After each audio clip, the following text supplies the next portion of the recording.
各位早晨，今日已經進入呢個輕斷食嘅第3日，我哋而家準備開始㗎啦。我哋記錄下今日嘅開始嘅磅數。今日嘅早餐呢，就係200克蘋果同埋2隻蛋。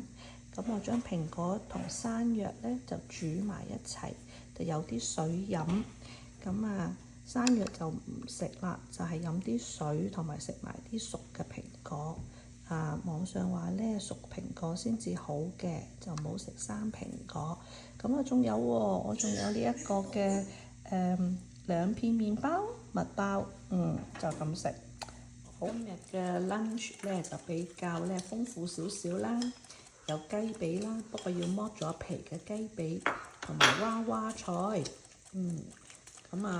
因為佢叫我食雞髀，咁我得雞腿，所以我就食2隻啦。